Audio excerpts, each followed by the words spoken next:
The spring of 1487 had been unusually cold in the small village of Millvale. Adelina Ashton stood in the furrowed field behind her newly inherited cottage, her slender fingers gripping the worn wooden handle of a hoe. At 23, her youth still radiated despite the hardships that had etched premature lines of worry around her deep blue eyes. Her long golden hair was tied back with a frayed ribbon, wisps escaping to frame her delicate face that remained striking even covered in a thin layer of soil. The threadbare dress she wore had once belonged to her mother, now patched in several places and hanging loosely from her shoulders, the neckline dipping lower than propriety might dictate, revealing the gentle curve of her collarbone. Though the fabric was worn thin, it could not hide the feminine grace of her figure as she worked the unyielding earth. "Mama." "Mama, look," called 5-year-old Thomas, her son, as he ran toward her through the uneven rows, his small feet kicking up clods of dirt. His father, Adelina's husband, had been taken by the sweating sickness just after the harvest last autumn, leaving her alone with their child and a mountain of debts. "Careful, Thomas," she called out, her voice betraying the exhaustion that had become her constant companion. "What have you found now?" The boy held up a tarnished silver button, his face beaming with pride. "Treasure." Adelina smiled despite herself. "A fine treasure indeed." She knelt down, her dress pulling tight across her chest as she examined his find. "Perhaps we shall start a collection of your treasures." Thomas clutched the button tightly, adding it to the small pouch tied at his waist that already contained 3 smooth stones, a bird's feather, and a bent copper nail. Their loyal hound, Brutus, a scruffy brown beast of indeterminate heritage, barked suddenly from the edge of the field where the ground sloped toward a thicket of trees. The dog had been a gift from the same distant great-uncle who had left Adelina this cottage and plot of land, an inheritance that had initially seemed more burden than blessing. When the messenger had arrived at the tiny room she had been renting in the village after being forced to sell her husband's workshop, Adelina had initially felt a surge of hope. An inheritance from great-uncle Edwin, whom she had met only once as a child. But upon seeing the dilapidated cottage with its sagging roof and the overgrown field behind it, that hope had withered. The village folk whispered that the old man had been peculiar, possibly touched in the head, and that the land was worthless, too rocky for proper farming. Yet it was a roof over their heads, and Adelina was determined to make something of it, if only to feed her son through the coming seasons.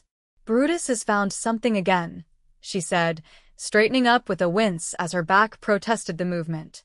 "He has been digging at that same spot since yesterday." Thomas ran toward the dog, who was furiously pawing at the earth near the treeline. "He wants to show us something, Mama." "Thomas, not now," Adelina called, returning to her hoeing.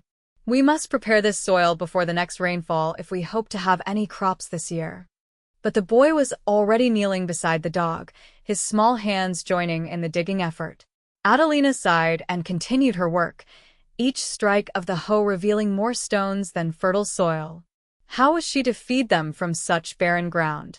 As the sun climbed higher, casting its weak spring light across the field, Adelina's thoughts drifted to the strange letter that had accompanied the deed to this property. Written in her great-uncle's shaky hand, it contained cryptic phrases that made little sense. What appears worthless to most holds the greatest value to those who see with clear eyes, and the earth keeps secrets that only patience will reveal. She had dismissed it as the ramblings of an old man, yet something about those words continued to nag at her. "Mama." "Mama, come quickly." Thomas's shrill cry cut through her thoughts. Adelina looked up to see her son jumping with excitement beside a now very muddy Brutus, who continued to dig with increased fervor. Sighing, she set down her hoe and made her way across the uneven ground toward them. "What is it now, Thomas?" "We cannot spend the day chasing after Brutus's rabbits." "Not rabbits, Mama. Look." Thomas pointed to a corner of something dark protruding from the freshly disturbed earth. Adelina knelt beside them, the damp soil immediately soaking through the thin fabric of her dress. She brushed away more dirt to reveal what appeared to be the corner of a wooden box. "Help me, Thomas," she said, her curiosity piqued despite herself. Together, With Brutus dancing around them in obvious excitement, they cleared away more soil until the outline of a small chest became visible. It was roughly the size of a bread loaf, made of dark wood bound with tarnished metal bands. "Treasure," Thomas exclaimed, his eyes wide with wonder. "It is probably just some old storage box," Adelina cautioned, though her heart had begun to beat faster. Perhaps Great-Uncle Edwin buried some seed here and forgot it. With effort, they freed the box from its earthy prison. It was heavier than Adelina had expected and sealed with a rusted iron clasp. She attempted to open it, but years in the ground had fused the mechanism. "We shall take it back to the cottage," she decided, struggling to lift the box. "Perhaps we can open it there with your father's old tools." Thomas skipped ahead as they made their way back to the cottage, chattering excitedly about pirates and buried treasure, while Brutus trotted proudly beside them as if aware he had made a significant discovery. The cottage, despite its dilapidated appearance, had begun to feel like home in the few weeks they had been there. Adelina had scrubbed the floors, patched the worst of the holes in the thatch roof, and cleared out the accumulated debris of years of neglect. Still, it was a far cry from the comfortable life they had known when her husband was alive and his carpentry business thriving. Inside, she placed the mysterious box on the rough-hewn table that dominated their main room. After rummaging through a small chest containing her husband's remaining possessions, she found a sturdy knife and a small pry bar. "Stand back, Thomas," she warned as she worked the tip of the knife into the seam of the box's lid. After several minutes of careful manipulation, she managed to insert the pry bar into the gap and, with a loud crack, the lid finally gave way. Thomas gasped. Adelina froze. The interior of the box was lined with faded velvet, and nestled within were several items that immediately caught the light filtering through the cottage's small window: a gleaming gold locket, 3 rings set with colored stones, a small leather pouch, and beneath these, a stack of yellowed parchments bound with a faded ribbon. "Are we rich now, Mama?" Thomas whispered, his small face solemn with the weight of possibility. Adelina carefully lifted the locket, her hands trembling slightly. It was beautifully crafted, with intricate engravings covering its surface. When she pressed the tiny clasp, it opened to reveal a miniature portrait of a noble-looking woman with a striking resemblance to her own mother. I do not know, Thomas," she answered truthfully, setting down the locket to examine the rings. Each appeared valuable, with stones of emerald, sapphire, and ruby that caught the light and scattered it in colorful patterns across the rough table. The leather pouch, when opened, revealed several gold coins of foreign origin, each stamped with the profile of a king she did not recognize. "These are treasure indeed," she murmured, more to herself than to her son. But why would Great-Uncle Edwin bury such valuables in a field? With careful fingers, she untied the ribbon binding the parchments. The topmost document was another letter, this one sealed with wax bearing an unfamiliar crest. Breaking the seal, she unfolded it and began to read. "My dearest Edwin, I entrust these items to your safekeeping, as you are the only one I can fully trust in these dark times. The enclosed documents prove my son's rightful claim to the Valmont estate and titles, though Lord Richard would see them destroyed to maintain his fraudulent hold on my late husband's lands. Should anything happen to me, please ensure these reach my daughter Eliza, who has taken refuge in the northern provinces with my loyal lady's maid. The jewelry is her rightful inheritance and may provide for her future should the worst come to pass. With eternal gratitude and affection." Lady Catherine Valmont. Adelina's hands shook as she set down the letter. The remaining documents appeared to be legal papers, birth records, marriage certificates, and what looked like a deed to a significant estate. "Thomas," she said slowly, "I believe we have uncovered something very important. Something that belongs to someone else." The boy's face fell. "So, it is not our treasure?" Before Adelina could answer, a sharp knock at the door made them both jump. Brutus immediately began barking, hackles raised. "Who would visit us here?" Adelina whispered, hastily gathering the items and returning them to the box. "No one from the village has called on us since we arrived." "Open in the name of Lord Vaughan." called a stern male voice from outside. Adelina's heart raced as she shoved the box under the table, covering it with her skirts as she sat down. "Thomas, sit beside me and say nothing of what we found. Do you understand?" The boy nodded solemnly, climbing onto the bench next to her as she called out, "One moment, please." Taking a deep breath to steady herself, Adelina rose and moved to open the door, finding two men standing there, one dressed in the livery of the local lord, the other in finer garments that marked him as a man of some importance. "Good day, gentlemen," she said, attempting to keep her voice steady. "How may I help you?" The better-dressed man stepped forward, his sharp eyes taking in her appearance with an intensity that made her uncomfortably aware of her disheveled state and the low neckline of her dress. He appeared to be in his 30s, with dark features and a calculating gaze. "I am Xavier Vaughn, steward to Lord Richard Valmont," he announced without preamble. "I understand you have recently taken possession of this property." The name Valmont sent a chill through Adelina's spine, recalling the letter she had just read. "Yes, sir. It was left to me by my great-uncle Edwin Ashton." Xavier Vaughan's motuisha. "Old Edwin, yes. I knew him somewhat. A peculiar man with unusual ideas about property and ownership. He was kind to remember us in his will," Adelina replied carefully. "Indeed." Vaughn glanced past her into the cottage. "I have come to offer you a proposition, Mistress Ashton. Lord Valmont has expressed interest in purchasing this land. He would offer you a fair price, certainly more than this modest holding is worth." Adelina's mind raced. Was it mere coincidence that a representative of Lord Valmont would appear on the very day they discovered the box with documents challenging his claim to the estate? She doubted it. "That is most generous," she said, forcing a smile. "However, we have only just begun to settle here. I could not consider selling so soon." Vaughn's expression hardened. "I urge you to reconsider. This land is poor for farming, as I am sure you have discovered. The money would allow you to establish yourself more comfortably elsewhere." "Nevertheless, it is our home now," Adelina insisted. "I thank you for the offer, but I must decline." The steward studied her face for a long moment. "Very well. Should you change your mind, you may send word to Valmont Manor." He turned to leave, but paused. "One more thing. Has old Edwin left you anything else? Any personal effects or papers?" Adelina's heart hammered in her chest, but she kept her expression neutral. "Only the cottage, and what little furniture remained inside." "Why do you ask?" "Mere curiosity," Vaughn replied smoothly. "Good day, Mistress Ashton. I suspect we shall speak again soon." As the men departed, Adelina closed the door and leaned against it, her legs suddenly weak. Thomas emerged from his hiding place beneath the table, the box clutched in his small arms.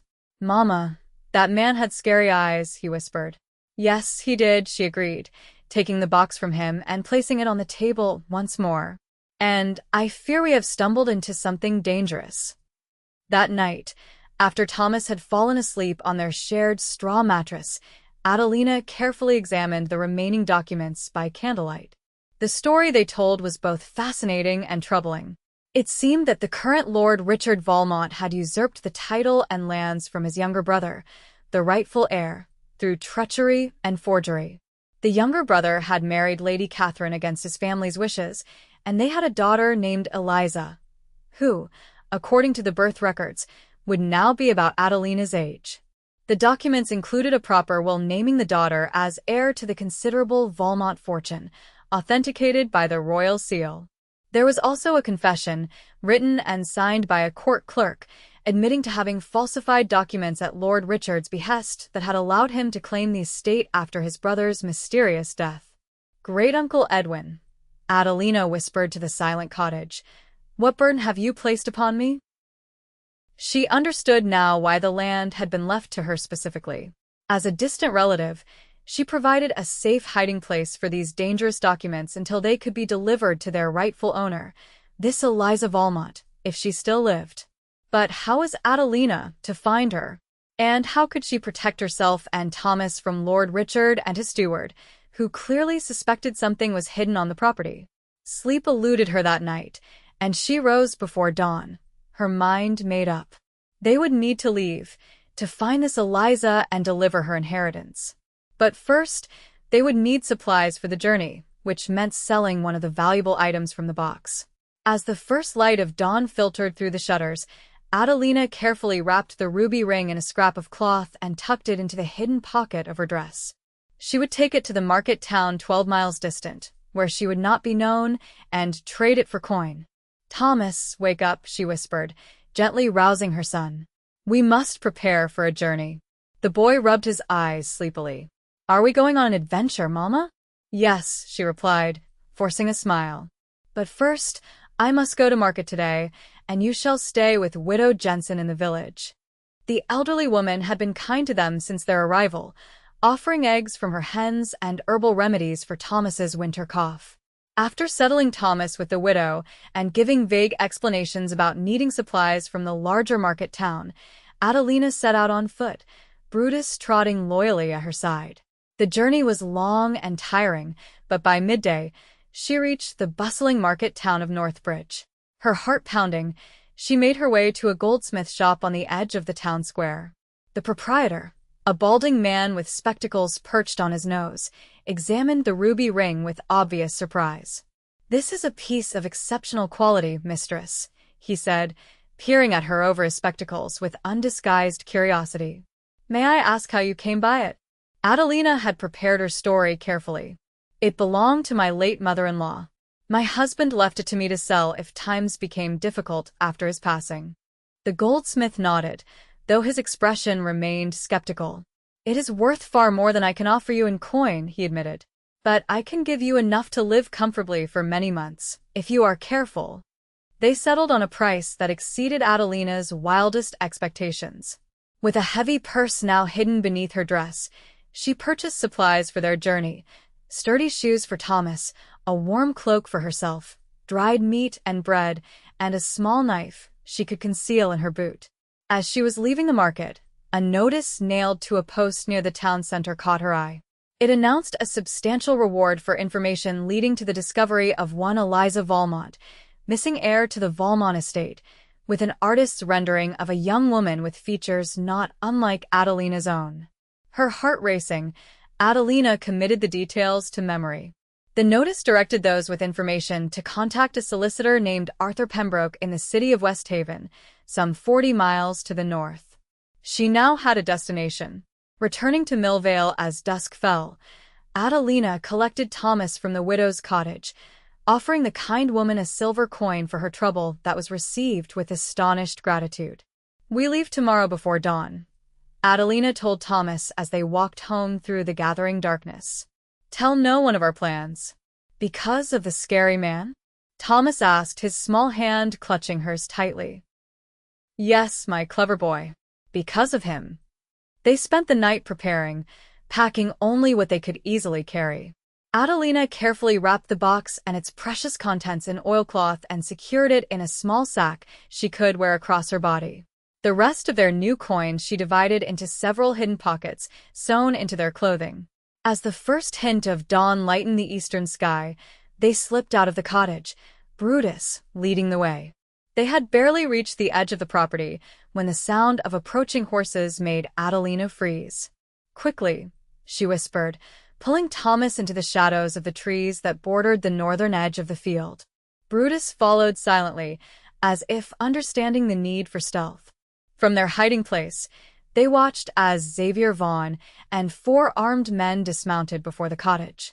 At Vaughn's command, the men broke down the door and entered. Even from a distance, Adelina could hear the sounds of destruction as they searched the small dwelling. "They seek the box," she whispered to Thomas, who pressed against her side in fear. "But they will not find it." When the men emerged empty-handed, Vaughn's face was contorted with rage. "Search the field," he commanded. "Dig if you must. Lord Valmont wants those documents found before that meddling solicitor Pembroke locates the girl." Adelina's breath caught in her throat. They knew about the documents, and they knew about Eliza Valmont. The situation was even more dangerous than she had feared. "We must go now," she whispered to Thomas. "Stay low and follow me." Moving as quietly as possible, They crept deeper into the woods, using the trees as cover as they made their way north. Brutus padded silently ahead, occasionally stopping to look back, as if ensuring they followed. Their progress was slow, hindered by the need to avoid the main roads where Vaughn's men might search for them. By nightfall, they had covered less than half the distance to the nearest village where Adelina hoped to find temporary shelter with a cousin of her late husband. They made camp in a small clearing, eating cold bread and cheese while Brutus kept watch. Thomas, exhausted by the day's journey, fell asleep quickly against Adelina's side, but she remained awake, listening to every rustle in the surrounding woods. Near midnight, Brutus growled low in his throat, his ears pricked forward toward the direction they had come from. Adelina strained her eyes in the darkness, but could see nothing. Still, she trusted the dog's senses. "We cannot stay," she whispered, gently waking Thomas. "Brutus warns us of danger." Gathering their few possessions, they set out once more, moving slowly through the dark forest. The moon provided just enough light to avoid the worst obstacles, but progress was painfully slow. Dawn found them emerging from the woods onto a narrow country lane. In the distance, Adelina could see the spire of a church rising above the trees, the village of Oakmere, where her husband's cousin Martha lived. "Just a little farther, Thomas," she encouraged her weary son. "Then we can rest properly." Martha's welcome was cautious but genuine, her eyes widening at the sight of Adelina's disheveled appearance and the sleeping child she carried in her arms. "William's widow," she exclaimed, ushering them inside her small cottage on the outskirts of the village. "What has happened to bring you to my door in such a state?" Adelina provided a carefully edited version of events, mentioning only that she had inherited property from a great-uncle and needed to travel to West Haven on business related to the inheritance. She said nothing of Vaughan, the documents, or their midnight flight through the forest. "You shall rest here today," Martha insisted, "and continue your journey tomorrow. The carrier's cart passes through on its way to West Haven each Wednesday morning, which is fortunate, as tomorrow is Wednesday." Safe for the moment, Adelina allowed herself and Thomas to be fed, bathed, and put to bed in Martha's small loft. Sleep claimed her almost instantly, the exhaustion of their ordeal finally taking its toll. She awoke to urgent shaking and Martha's frightened face above her. "Soldiers in the village," Martha whispered, "asking after a young woman and child. They claim you have stolen valuable property from Lord Valmont." Adelina sat up, instantly alert. "We must leave now. They cannot find us here. It would bring danger to you as well." Martha's lips thinned with determination. "There is a back way through the garden. My brother keeps a small boat at the river's edge for fishing. Take it and follow the river north. It flows toward West Haven, though it will add miles to your journey." "I cannot thank you enough," Adelina said, quickly rousing Thomas and gathering their belongings. "Take this."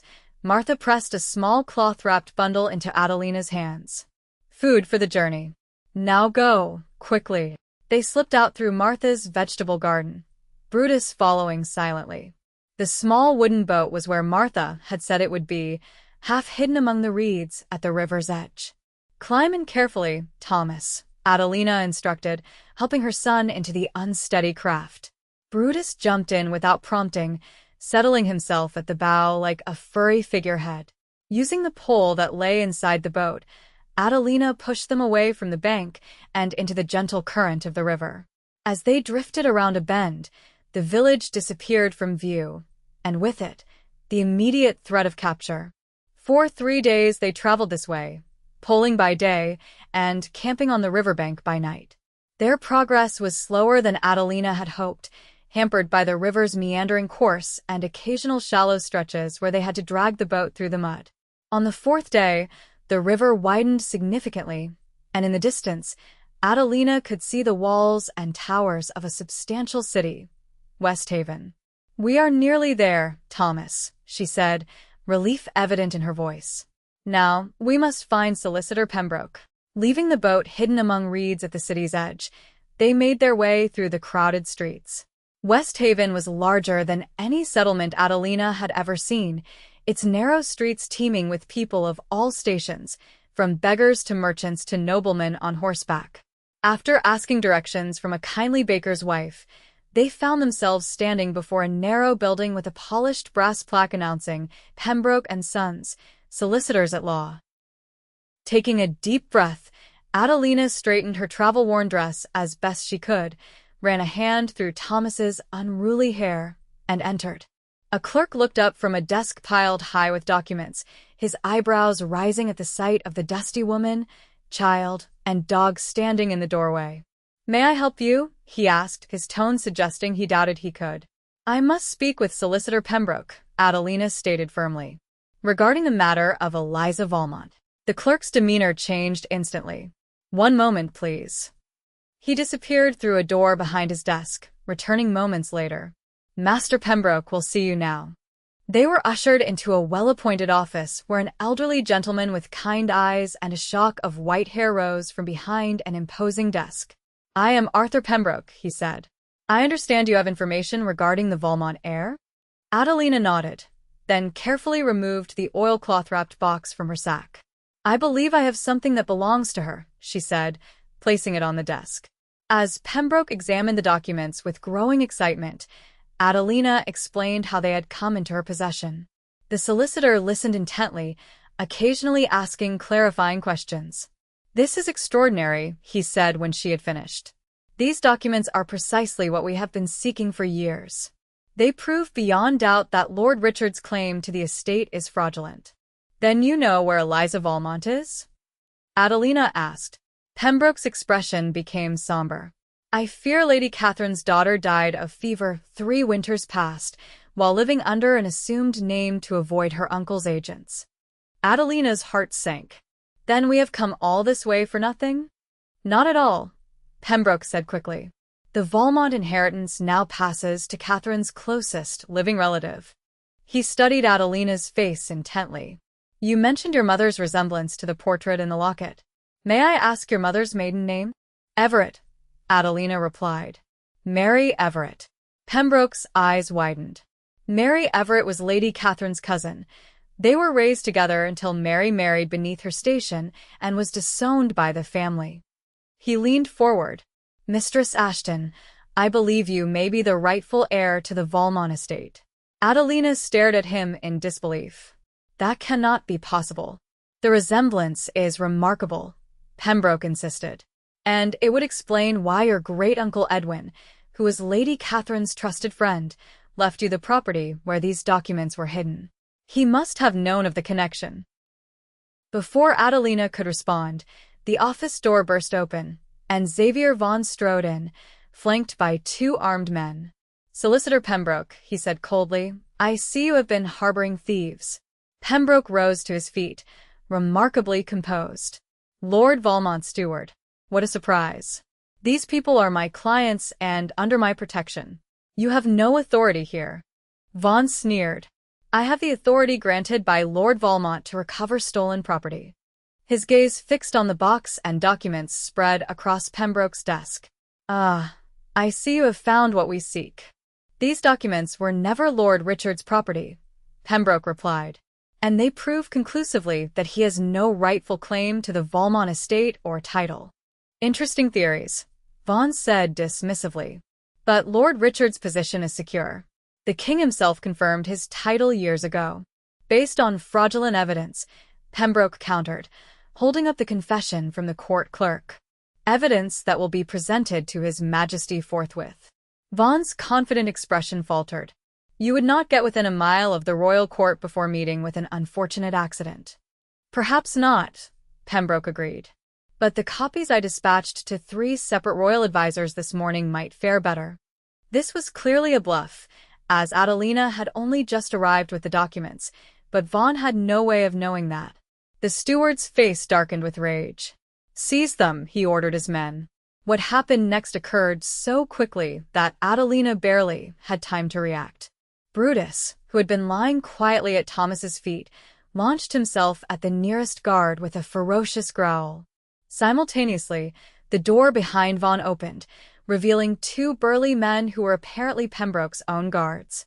In the ensuing confusion, Vaughan drew a dagger and lunged toward Adelina, who instinctively pushed Thomas behind her. Before the blade could reach her, one of Pembroke's guards tackled Vaughan to the ground, disarming him with practiced efficiency.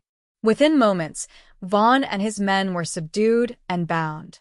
"I took the precaution of stationing my men outside when you arrived," Pembroke explained to a shaken Adelina. "I suspected Lord Richard might have spies watching my office." "What happens now?" she asked, holding Thomas close to her side. "Now," Pembroke said with a satisfied smile, "we proceed to the magistrate's office with these gentlemen and these documents. And then, my dear, we begin the process of restoring you to your rightful position as the Countess of Valmont." The following weeks passed in a blur of legal proceedings, depositions, and increasingly fine accommodations as Pembroke moved Adelina and Thomas from his modest guest quarters to a well-appointed townhouse befitting their newly recognized status. Lord Richard Valmont was arrested on charges of fraud, forgery, and the suspected murder of his brother. Xavier Vaughan, hoping for leniency, provided testimony that implicated his master in numerous crimes, including the attempted assassination of the infant Eliza years earlier. By midsummer, Adelina found herself standing in the great hall of Valmont Manor, now her manor, gazing up at the portraits of ancestors she had never known existed. "It still does not feel real," she confessed to Pembroke, who had come to oversee the formal transfer of the estate. "It will in time," he assured her. "You have shown remarkable courage and resilience throughout this ordeal. Those qualities will serve you well as you take your place among the nobility." Thomas ran into the hall, Brutus at his heels, his eyes wide with wonder at the grandeur surrounding them. "Mama." "The stables have 12 horses, and the stable master said I may learn to ride." Adelina smiled, kneeling to embrace her son. "Would you like that, my love?" "Yes." He nodded enthusiastically before his expression grew serious. "But I still want to keep my treasures from the old field." He patted the pouch at his waist, which now contained the button, stones, feather, and bent nail, humble reminders of their former life. "Of course," Adelina agreed. "Those treasures led us to our greatest discovery, after all." As evening fell, Adelina stood at the window of what had been Lady Catherine's solar, looking out over the vast Valmont estates that stretched to the horizon. The strange box that had changed their lives sat open on a table nearby, the jewelry it had contained now locked safely in the manor's strong room. She thought of the threadbare dress she had worn while tilling that rocky field, now replaced by finely woven silk. She thought of the dilapidated cottage that had seemed like such a poor inheritance, yet had held the key to unimaginable wealth and position. But most of all, she thought of great-uncle Edwin, who had carefully orchestrated this remarkable turn of events from beyond the grave, ensuring that justice would eventually prevail and that she and Thomas would never again know hunger or fear. "What appears worthless to most holds the greatest value to those who see with clear eyes," she whispered, recalling his cryptic words from the letter. Now, at last, she understood. Outside, the sun set over her new domain, casting long shadows across gardens that would bloom for generations of Valmonts to come. Inside, a mother and son who had once had nothing now had everything, including, most precious of all, a future filled with promise.